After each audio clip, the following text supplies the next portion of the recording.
16 ng awit. Pakinggan nyo.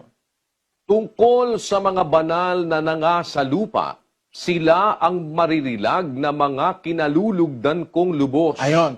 Sa Katoliko, yung mga santo nasa langit. Hindi po totoo yun, kapatid. Ang mga santo ngayon, yung mga banal, ano yan, nangamatay na. Ngayon po, patay pa si Pedro, si Pablo, patay pa lahat, hindi pa po nabubuhay. Kasi ang sabi, basahin natin sa 4:16 ng unang Tesalonika. Sapagkat ang Panginoon din ang bababang mula sa langit, na may isang sigaw, may tinig ng arkanghel, at may pakakak ng Diyos. At ang nangamatay kay Kristo ay unang mga bubuhay na mag-uli. Ayon, meron pong tinatawag na unang pagkabuhay na mag-uli.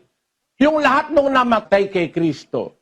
Una ang wikang mabubuhay mag-uli, hindi pa naman bumababa uli si Kristo Para sabihin natin, yung mga santo nasa langit na, si Maria nasa langit na, paniwala ng Iglesia Katolika.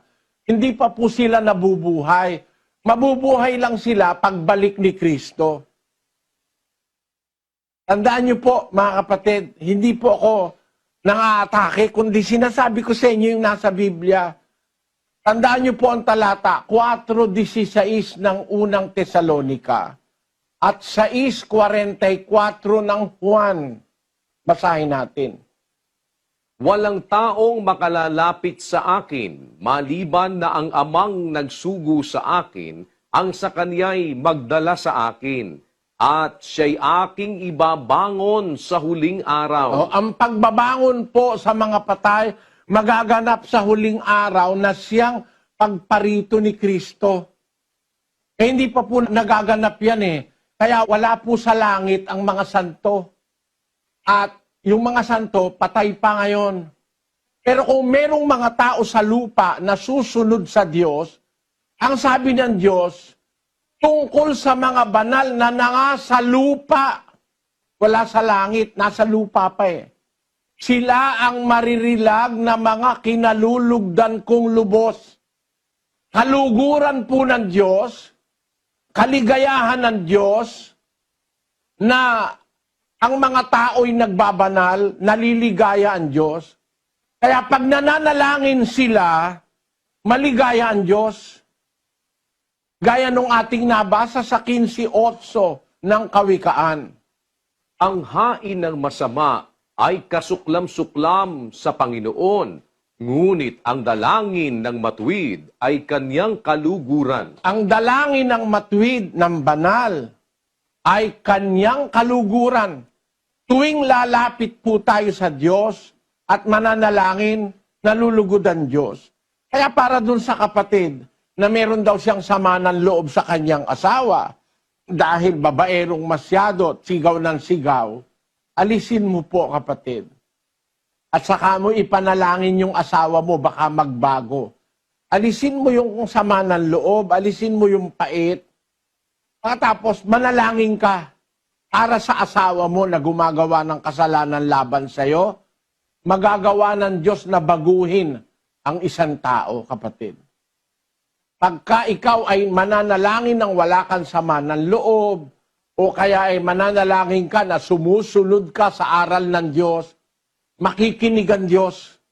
May malaking magagawa ang panalangin ng taong matuwid, gaya ng panalangin ni Elias, gaya ng panalangin ni Daniel. Alam niyo po ba ang panalangin ni Daniel, mga kapatid? Ang panalangin niya para dun sa mga nagkakasala sa Israel 9:18 ni Daniel, pakinggan nyo.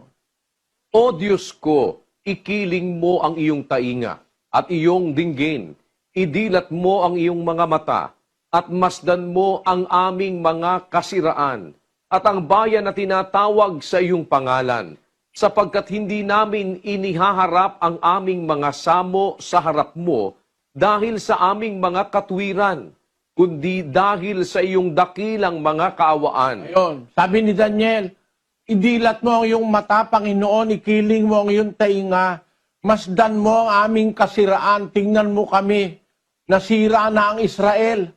naligaw na ng naligaw, sabi niya.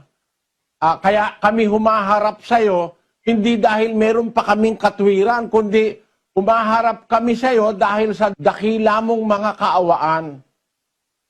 Hindi pa natatapos manalangin si Daniel. Dumating na si Anghel Gabriel, sabi ng Diyos, sa umpisa ng iyong samo, inutusan na ako ng Diyos, lumabas ang utos, at ako'y lumipad na maliksi.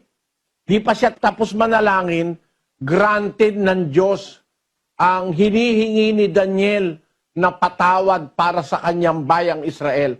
Kaya nag-decree ang Diyos, bandang huli makikita natin ang mga pasya ng Diyos para sa Israel, para sila ay maging dapat kung anong dapat nilang gawin. Inakinggan ng Diyos ang panalangin ni Propeta Daniel. Yun po ang dapat nating makita.